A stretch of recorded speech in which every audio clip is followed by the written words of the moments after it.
Are you stalking me? I keep running into you everywhere. I think the universe just keeps putting us in the same places. Tasha found the folder at 6 in the morning, wearing Ji-hoon's shirt, and still tasting his kiss on her lips. Her photo was paperclipped to the front. Inside, every detail of her life for the past 2 months. Her schedule, her routes, her habits. Every conversation they'd had by the fence, logged like surveillance reports. Every coincidence that had felt like fate, documented like the calculated strategy it actually was. At the bottom of the page, one name, her mother, the client. The gorgeous Korean man who'd moved in next door wasn't a neighbor. He was a bodyguard, former special forces, elite private security, hired to watch her without her knowing, to protect her without her permission, to shadow her every move while pretending to be nothing more than a guy who liked gardening and accidentally kept running into her. Every coffee shop encounter, every morning jog, the flat tire he'd fixed, the late nights over the fence, the script readings, the champagne. Last night, when she'd finally kissed him, and he'd kissed her back like he'd been dying to, it had all been real to her. But was any of it real to him? The man she'd fallen for didn't exist. He was a cover story, a job, an assignment her mother had paid for. She cried. Not the angry kind of tears, but the ones that came from somewhere deeper, the kind that broke something inside her she didn't know could break, the kind that came from realizing the one person who made her feel seen was paid to look at her. Could she ever forgive a betrayal this complete? Could there be anything left between them after trust shattered this thoroughly? And the question that hurt most of all, if his feelings were real, why couldn't he tell her the truth before she had to find it like this? Or was breaking her heart just part of the contract? Besties, the tension in this one is unreal.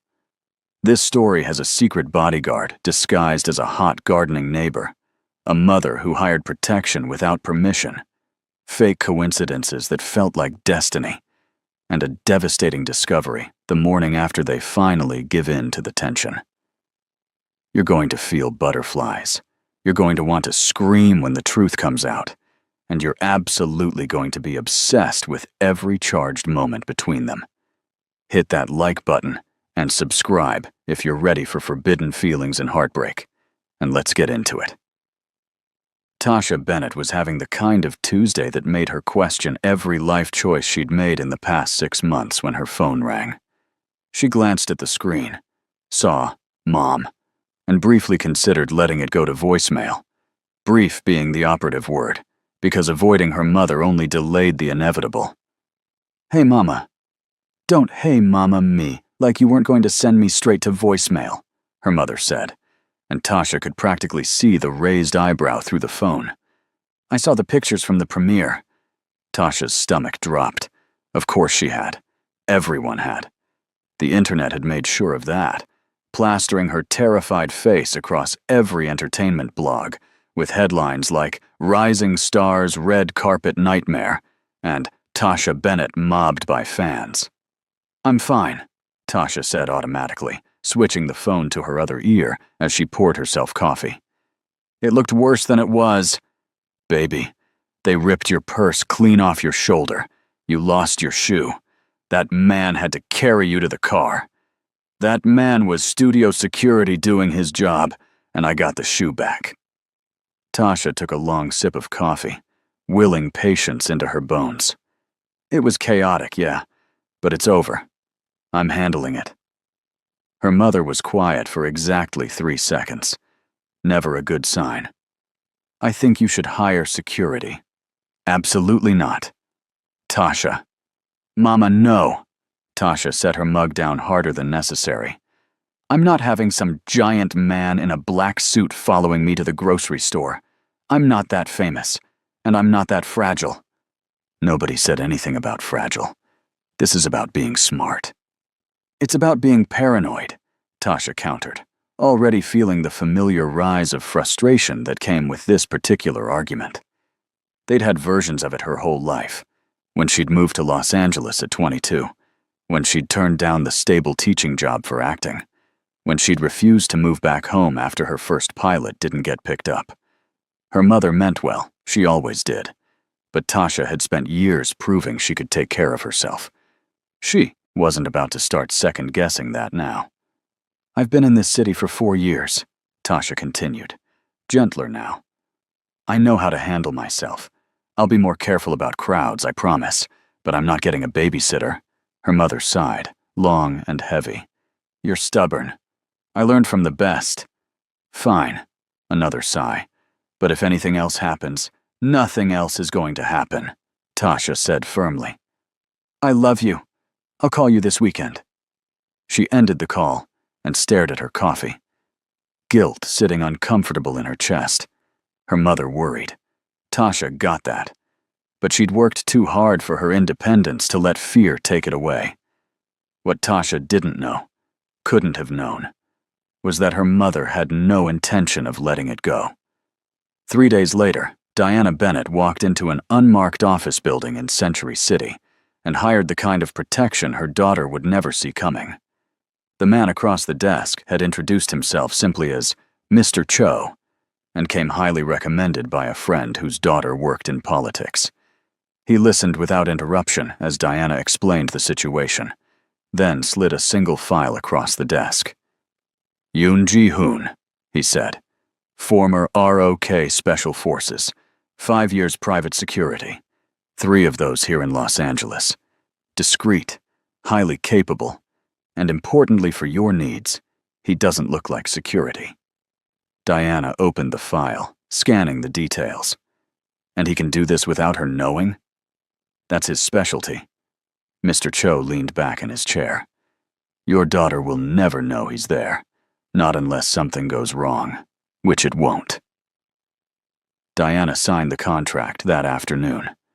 2 weeks later, Tasha's new neighbor moved in. She noticed the moving truck first, idling in the driveway of the house next door that had been empty for 3 months. Noticed, and promptly forgot about it, because she had a callback for a limited series that could either launch her into the next tier of her career or absolutely break her heart. She ran lines in her kitchen, paced her living room, and tried not to think about the fact that they were seeing 20 other actresses for the same role. It was the tomato plants that finally got her attention. Tasha had lived next to that house long enough to know the previous owner had treated the front yard like a decorative afterthought, all rock landscaping and spiky succulents that required zero maintenance. So when she pulled into her driveway 3 days after the moving truck and saw someone on their knees in the dirt, actually planting things, she had to look twice. The someone was a man, tall, even kneeling, dark hair, broad shoulders, wearing a plain white shirt that was somehow both unremarkable and impossible not to notice, given the way it stretched across his back. Tasha cut the engine and got out of her car, curiosity winning over her usual policy of minding her business. "You're either really optimistic or you haven't heard about LA droughts," she called over the low fence that separated their driveways. The man turned, and Tasha felt her brain short-circuit just a little bit. He was gorgeous, not in the polished, professionally attractive way of the men she worked with, but in a way that seemed almost unfair. Sharp jaw, serious dark eyes, the kind of face that probably made strangers nervous and definitely made Tasha forget what she'd been about to say. Then he smiled, small and a little amused, and it was somehow worse. "I'm very optimistic," he said, his accent softening the edges of the words. "And I have a good irrigation system." Tasha laughed before she could stop herself. "That's the most LA answer I've ever heard. I've been here 3 years. I'm adapting." He stood, brushing dirt off his knees, and Tasha absolutely did not notice how tall he actually was. That would be ridiculous. "You live next door?" 2 years now." She walked closer to the fence, eyeing the neat rows he'd been working on. "Are those tomatoes?" "Tomatoes, peppers, some herbs." He glanced back at his work, then at her. I like cooking. Grocery store produce is depressing. So you decided to become a farmer? A small-scale farmer, he corrected, and there was something dry in his tone that made her grin. Very small scale. Uh-huh. Tasha crossed her arms, leaning against the fence post. How long before you give up and just buy the depressing tomatoes like the rest of us? I'm very committed. To tomatoes. To seeing things through. There was a pause, comfortable in a way that didn't make sense for two strangers, and Tasha realized she was enjoying this far more than was probably reasonable. I'm Tasha, she offered. Ji-hoon. He said it slowly, like he was giving her time to catch the syllables. Most people just call me G. Which do you prefer? He tilted his head slightly, considering. Depends who's asking. Wow. Tasha couldn't help her laugh. Do you practice being mysterious, or does it just happen naturally? Natural talent, he said. So deadpan, she almost missed the humor underneath. They talked for another 10 minutes, easy and unhurried. The kind of conversation that felt like it could have gone on indefinitely if Tasha's phone hadn't buzzed with a reminder about an early call time tomorrow. She said goodbye reluctantly, hyper-aware of the way Ji-hoon watched her walk back to her door. What she didn't see was the way his expression smoothed into something more focused the moment she disappeared inside, the way he pulled out his phone and typed a brief message. Subject secure, initial contact established, no concerns. He sent it, pocketed the phone, and went back to his tomatoes. Over the next few weeks, Tasha started seeing her neighbor everywhere. It started small. She'd stop for coffee at the place 2 blocks from her house, the one she went to maybe twice a week, and there he'd be, reading a book in the corner, looking entirely too attractive for 7 in the morning. The first time she almost didn't approach, but he'd looked up and waved her over like it was the most natural thing in the world. Stalking me? She'd teased, sliding into the seat across from him. You have a very high opinion of yourself, Ji-hoon had replied, turning a page without looking up. Maybe I was here first. Were you? No. She'd laughed so loud the barista had looked over. Then it was the jogging path at the park. Tasha ran when she needed to think, which lately was often, and suddenly her quiet morning routine included passing a very sweaty, very distracting Korean man going the opposite direction. He'd nod. She'd nod back. The 4th time it happened, he'd slowed to a stop. This is getting weird, right? Tasha had said, pulling out her earbuds. I'm not imagining this? You're not imagining it. Ji-hoon had wiped his face with the bottom of his shirt, and Tasha had absolutely looked away before she got caught staring. Absolutely. Small neighborhood. LA has 4 million people, and we live next door to each other. He'd raised an eyebrow. Unless you think I'm waking up at 6 in the morning just to accidentally run into you. I wouldn't put it past you. You seem committed. To tomatoes, he'd said, completely serious. Not jogging stalkers. Tasha had snorted and taken off running again, but she'd been smiling the whole way home. The flat tire incident happened on a Wednesday, because of course it did. Tasha had been running late for a meeting with her agent, already mentally preparing her apology, when she'd heard the telltale flap, flap, flap of rubber on asphalt.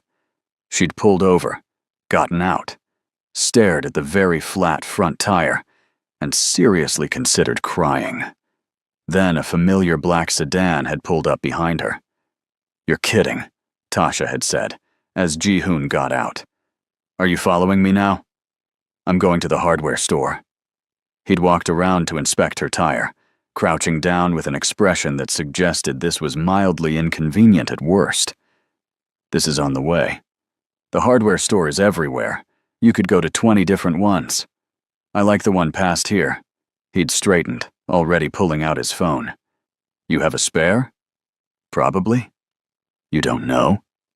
I've never needed to know. Tasha had gestured helplessly at the tire. That's what AAA is for.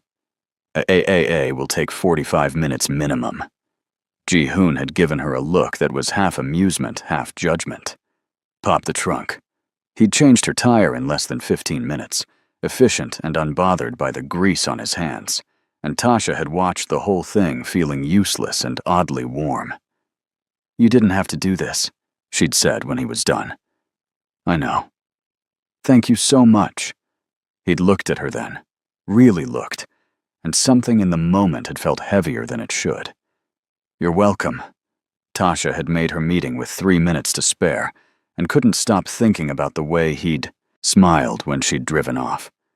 What she couldn't have known was that Ji-hoon had slowed that morning's patrol when he'd spotted her car on the side of the road.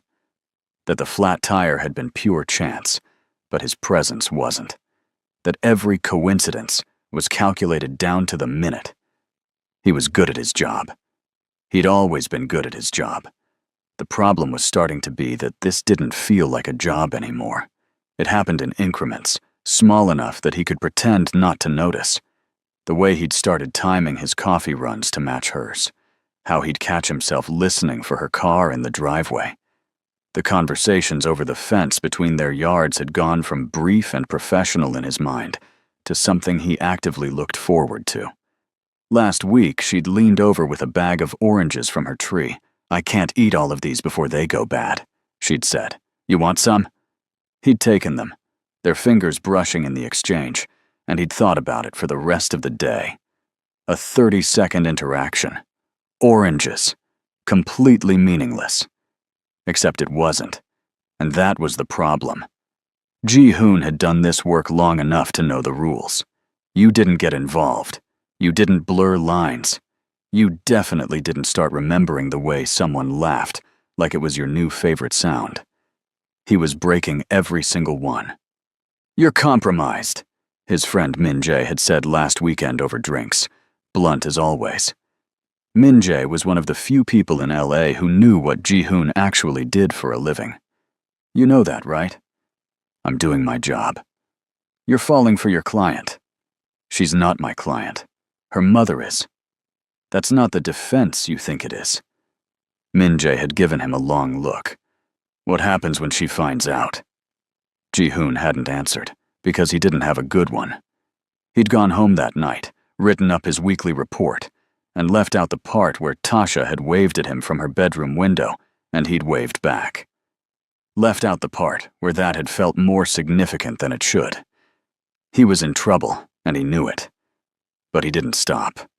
The fence conversations became routine. Tasha would come home from auditions or meetings, wound up and needing to debrief, and somehow Ji-hoon was always outside, watering plants, fixing his mailbox, doing any number of small tasks that gave him a reason to be visible. "How do you have this much free time?" Tasha had asked one evening, leaning on the fence with a glass of wine in hand. She'd kicked off her heels and was barefoot in the grass, looking entirely too appealing for his peace of mind. "I work from home." "Doing what?" "Consulting." It wasn't entirely a lie. Security consultation was still consultation. "That's vague." "You're an actress," he'd countered. "That's also vague." She'd laughed. "Fair point." They'd talked until the sun set, until the automatic lights kicked on in both yards, until Tasha had yawned and reluctantly said goodnight. Ji-hoon had watched her go inside, then spent 20 minutes doing a perimeter check he could have done in 5. He was so far past compromised it wasn't even funny. The breaking point came on an unremarkable Thursday. Tasha had texted him, which was new. They'd exchanged numbers 2 weeks ago after the third time they'd run into each other, and she'd joked about needing a neighbor hotline. He'd saved her contact under Subject, Bennett, and immediately felt like an asshole about it. "Help," the text read. "Emotional support needed. I'm dying." He'd called instead of texting back. "What happened?" he'd asked when she picked up. "I'm terrible at everything, and I should give up and move back to Atlanta." Her voice had been muffled, like she was talking into a pillow. "Did you get bad news?" "I got great news. I booked the limited series. It's a huge role. It shoots for 4 months, and I'm going to be terrible, and everyone will know I'm a fraud." Ji-hoon had smiled despite himself. Congratulations. Did you not hear the part about being a fraud? I heard it. It's not true. You don't know that. I know you run lines in your backyard at 6 in the morning, he'd said. I know you've redone the same audition tape 4 times because you didn't like your expression. You're not a fraud. You're afraid, which is different. There'd been a long pause. That was kind of intense, Tasha had said finally, but her voice had been softer. You texted me for emotional support. I was expecting like a thumbs up emoji. I don't do emojis. Of course you don't. He'd heard the smile in her voice. Come over. I have wine, and I need to celebrate with someone who won't make it weird. Ji-hoon should have said no. Should have made an excuse, maintained the boundary, done literally anything other than what he did. I'll be there in 5 minutes, he'd said, and hated how easy the decision was. He showed up with a bottle of better wine than what she'd had, and a container of kimchi fried rice he'd made that afternoon. Tasha had opened the door in leggings and an oversized sweatshirt. No makeup, hair piled on top of her head, and Ji-hoon had thought, very clearly, that he was in serious trouble. You brought food? She'd taken the container, looking delighted. I take back every mean thing I said about your tomatoes. You didn't say anything mean about my tomatoes. I thought it very loudly. They'd ended up on her couch, trading the wine bottle back and forth because neither of them could be bothered to get glasses, talking about everything and nothing. Tasha told him about growing up in Atlanta, about her mother's initial horror when she'd chosen acting, about the 3 years of waitressing and terrible roommates before anything had clicked. Ji-hoon told her carefully edited versions of his own stories, about Seoul, about adjusting to Los Angeles, about learning to cook because he'd missed home, and food was the closest he could get. Do you ever want to go back? Tasha had asked, tucked into the corner of the couch with her knees pulled up. Sometimes, Ji-hoon had admitted, but not permanently. My life is here now. Do you have family there? A brother, some cousins. We talk. He'd taken another sip of wine. What about you? You miss Atlanta? I miss my mom. Tasha had smiled. Even though she drives me crazy, she means well. She worries. A lot. Ji-hoon had felt something uncomfortable twist in his chest. Guilt, maybe. He'd ignored it. That's not a bad thing, he'd said quietly. No, Tasha had agreed. It's not. The conversation had drifted, comfortable and easy, until Tasha had started telling him about the limited series, about her character, about the scenes she was most nervous for.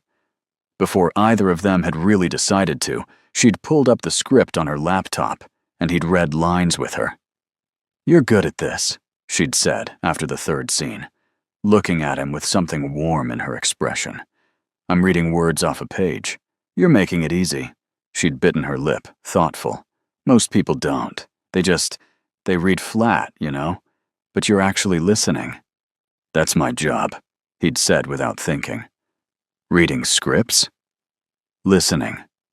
Tasha had gone quiet, and when Ji-hoon had looked up, she'd been watching him with an intensity that had made his pulse trip. What? He'd asked. Nothing. But she hadn't looked away. You're different than I thought you'd be. Different how? I don't know. More. She'd laughed softly. That doesn't make sense. It makes sense.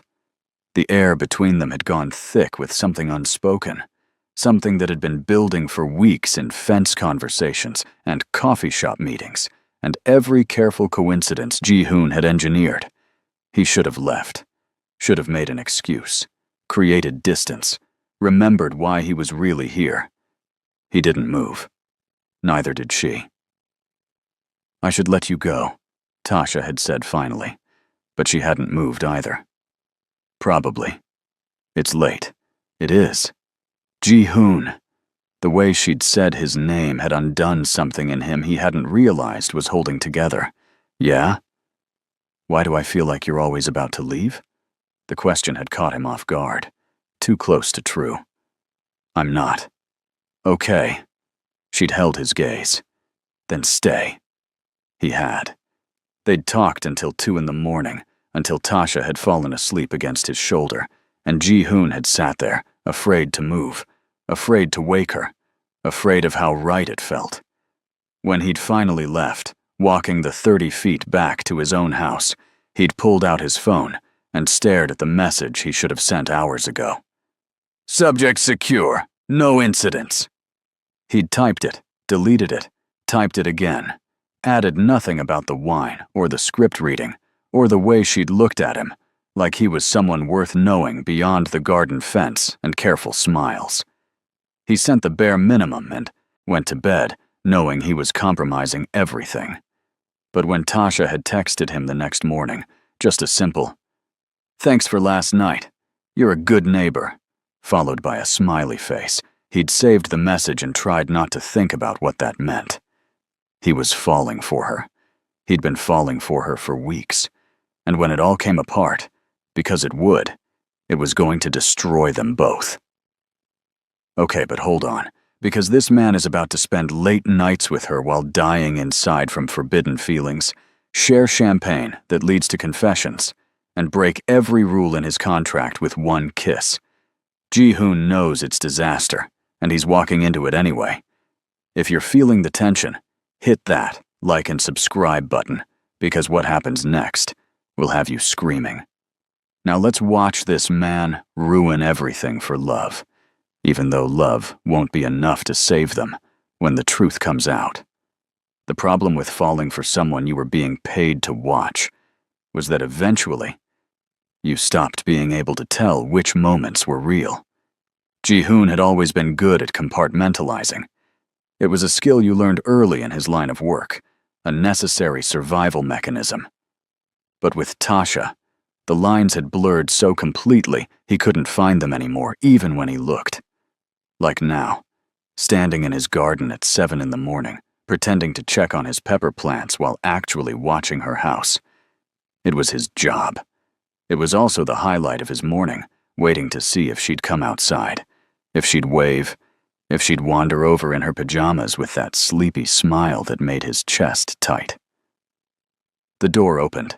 Tasha appeared in running shorts and a tank top, earbuds already in, and Ji-hoon felt the now familiar pull of wanting something he had no right to want. She spotted him and pulled out one earbud. Jogging over to the fence. "You're up early," she said. I could say the same. I have a breakfast meeting with my new showrunner. Figured I'd run first, so I don't projectile vomit from nerves all over the table. Attractive visual. I'm very attractive when I'm anxious. It's my best quality. She was grinning, bouncing slightly on her toes, all nervous energy and excitement. Wish me luck? You don't need luck. Wow, so supportive. You need confidence, which you have. Ji-hoon leaned against the fence, closer than was probably wise. You already booked the role. They're meeting you because they want to work with you. Tasha went still, something soft crossing her face. How do you always know the right thing to say? Practice.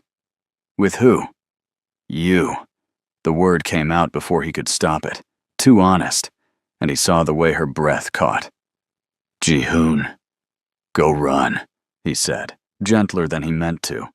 You'll be late. She hesitated, like she wanted to say something else, then nodded and took off down the street.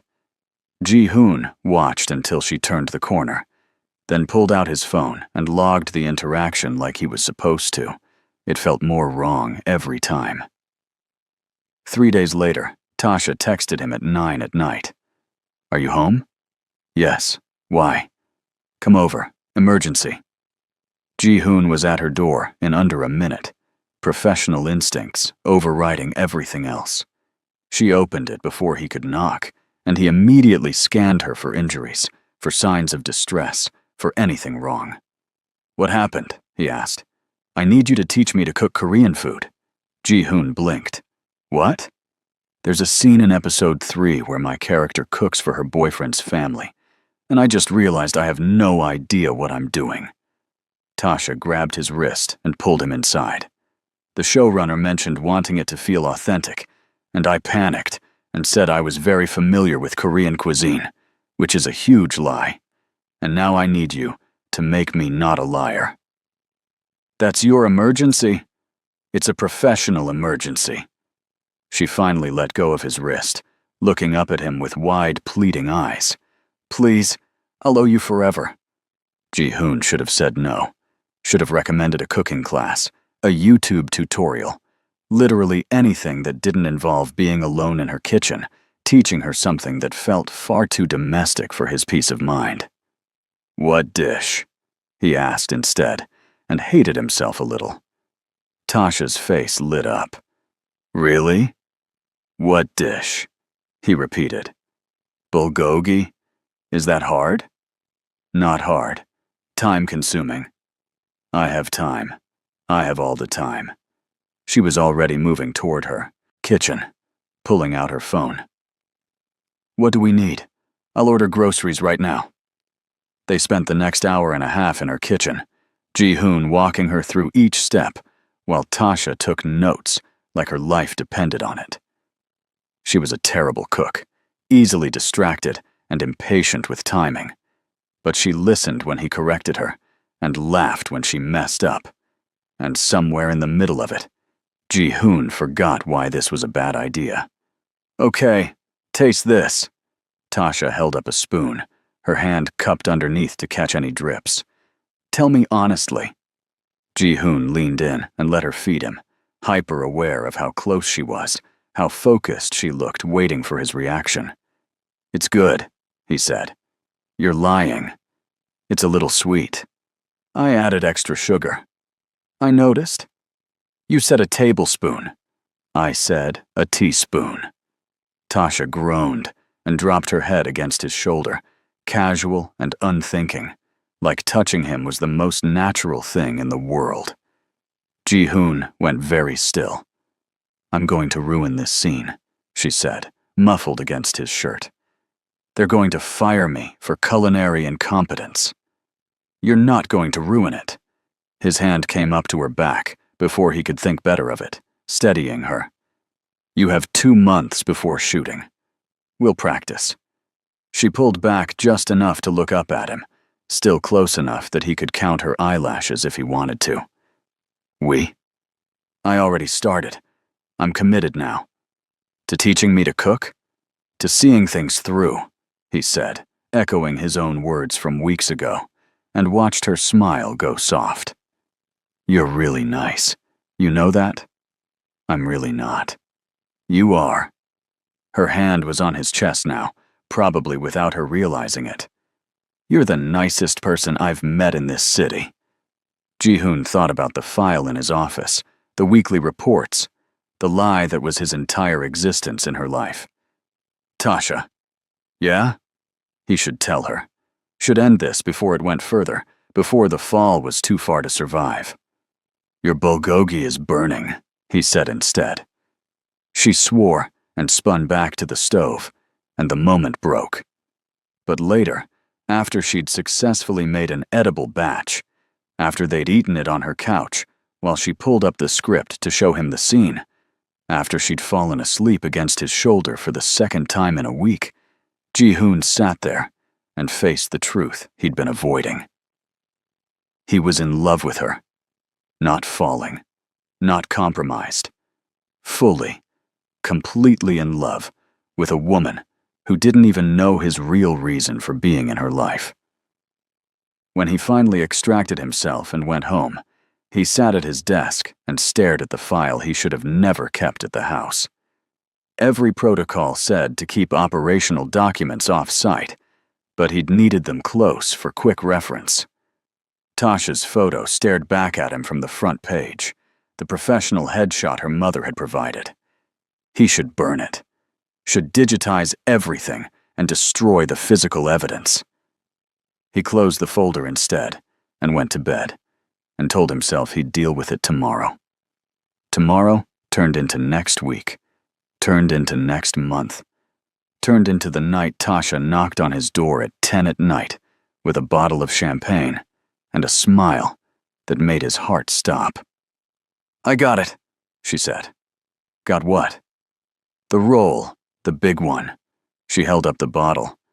"It's a Sundance film. It shoots in the fall, and the director said I was exactly what he'd been looking for." Ji-hoon didn't think.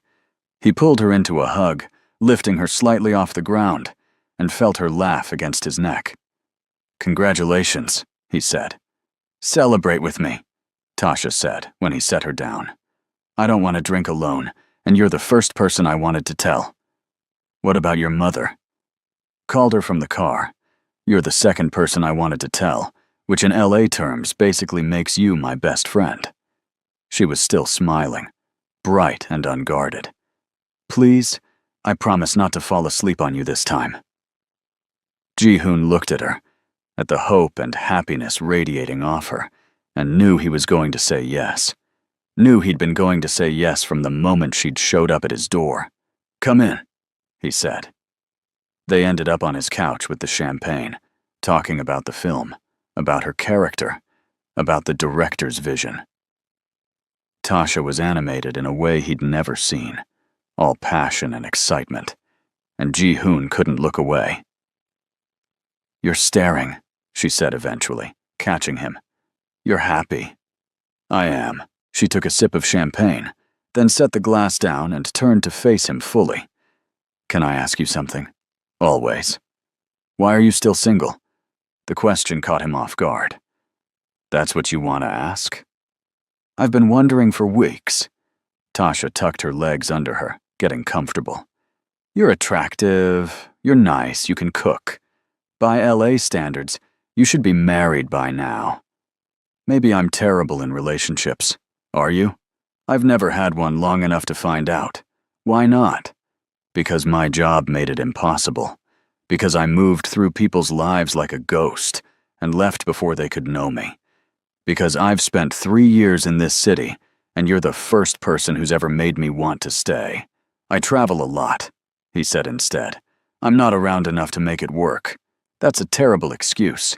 It's the truth. It's a cop-out." Tasha leaned closer, close enough that he could smell her perfume. "What are you afraid of?" "Who says I'm afraid?" "I do." Her eyes were bright, searching. "You're always holding back, like you're already planning your exit." She was too perceptive for his own good. "Maybe I am." "Why?" "Tasha." "I'm serious." Her hand found his knee, warm even through his jeans. "Every time we have a good conversation, you pull away. Every time something feels real, you deflect. What are you running from?" "Everything. You. This. The inevitable moment when you find out who I really am." "I'm not running," he said quietly. "Then what are you doing?" Ji-hoon looked at her, at the way she was watching him like he mattered, like his answer mattered, and something in him cracked. Not broke. Cracked. Like a door he'd been holding shut, giving way under pressure. "I'm trying not to ruin this," he said. "Ruin what?" "This. Us. Whatever this is." Tasha went very still. "What do you think this is?" "I don't know. The truth, for once." "You tell me."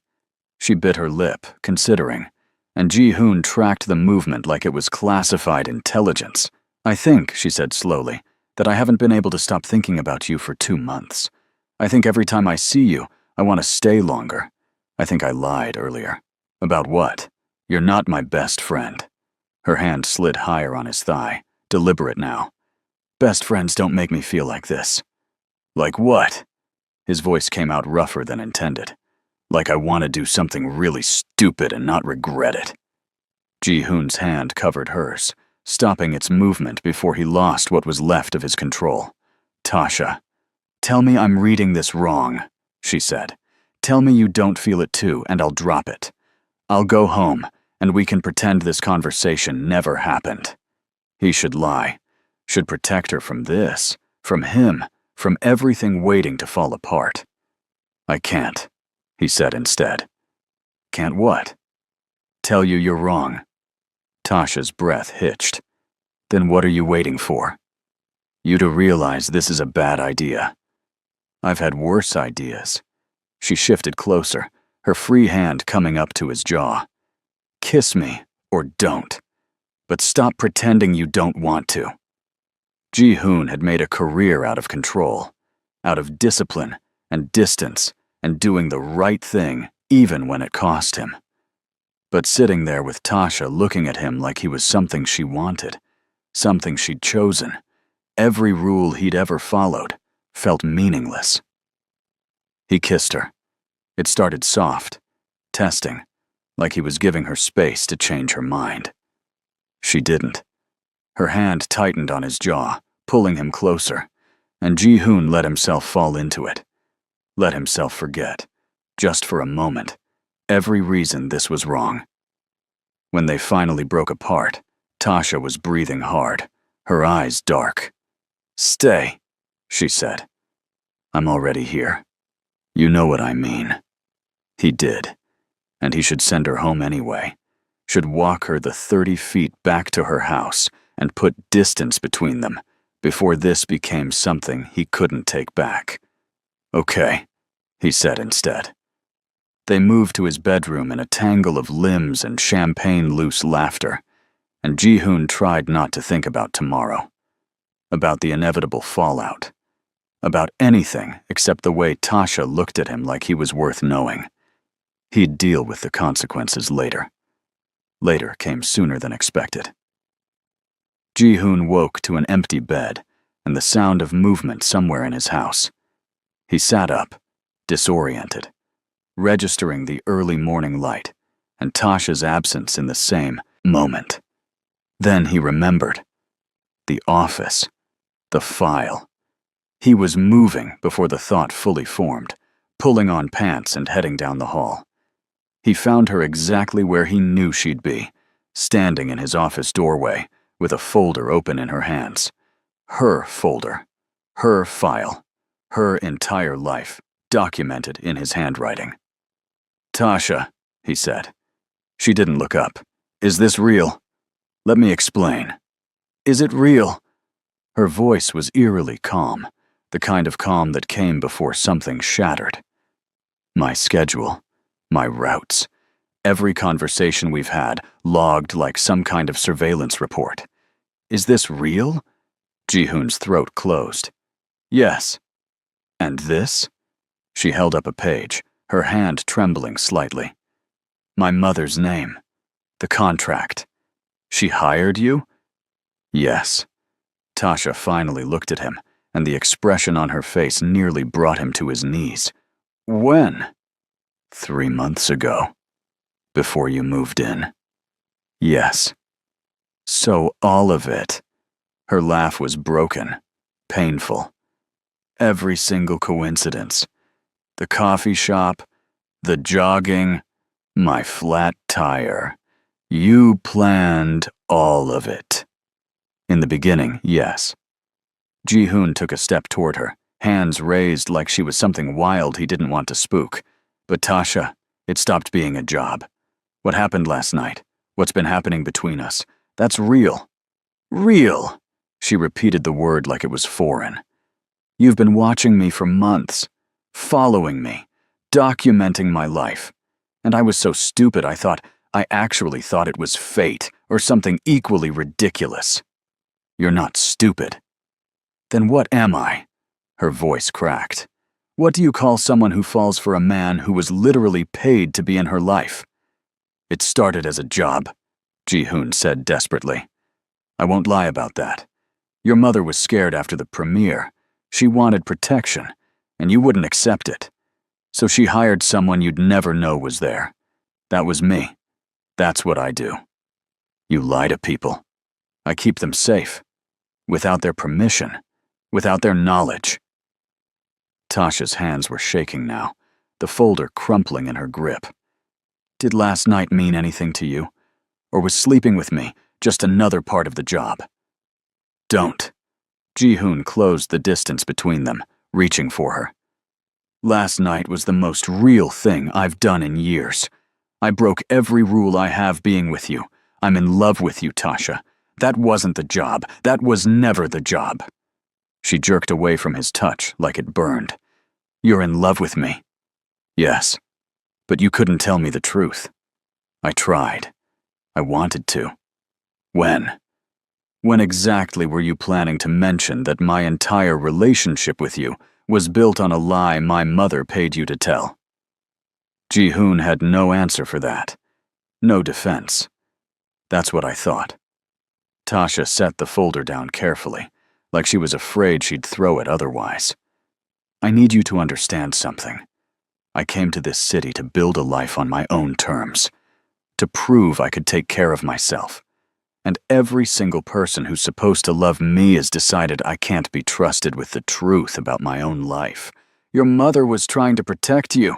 I know that. Tears were sliding down her face now, silent and devastating. That's the worst part. I know she meant well. I know you probably think you were helping, but neither of you asked me. Neither of you thought maybe I deserved to make my own choices about my own safety. I'm sorry. Sorry doesn't fix this. Tasha wiped at her face angrily. Sorry doesn't give me back the last 3 months. It doesn't make any of our conversations real.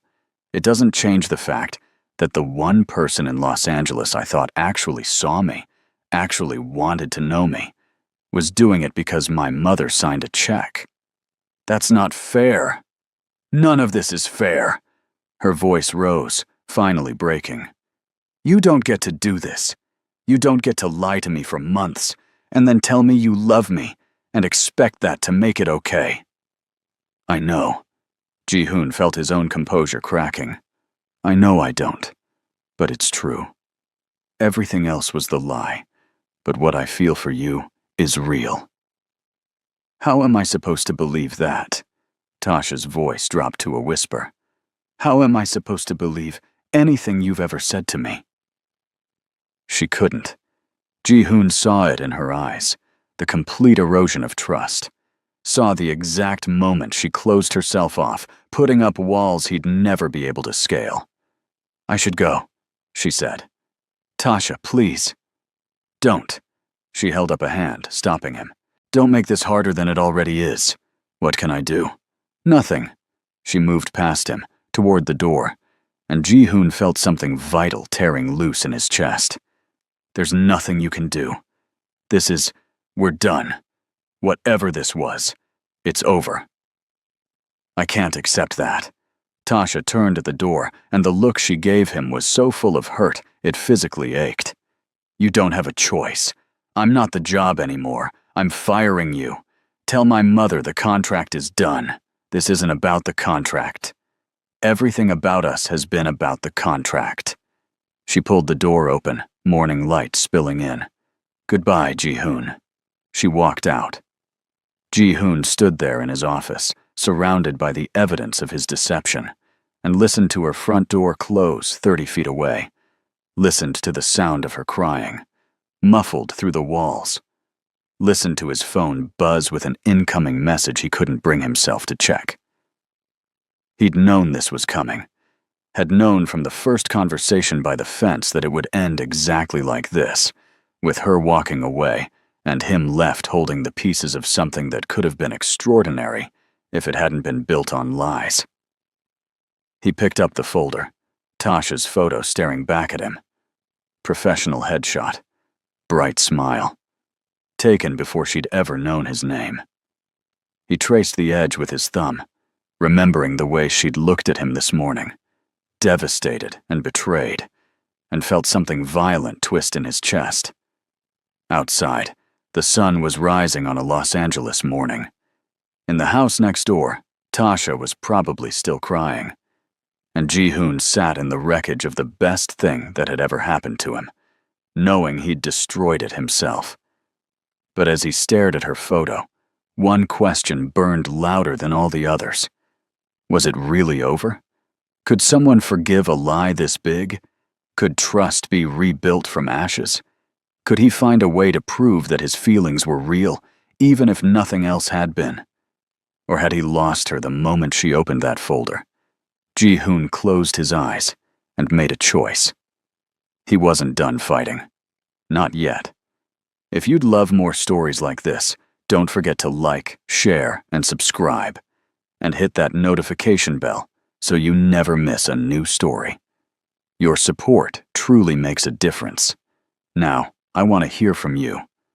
If you were Tasha, could you forgive a betrayal this big, even if the feelings were real? Do you think Ji-hoon was wrong for falling in love, or was he wrong for not telling her sooner? And would you rather have dangerous freedom or protected deception? Leave your answers in the comments. I read them all and truly enjoy hearing what you think. Let me know where you're watching from and what kinds of love stories you enjoy. Thank you for experiencing every moment of Ji-hoon and Tasha's story. I'll see you in the next story, and trust me, it's one worth staying for.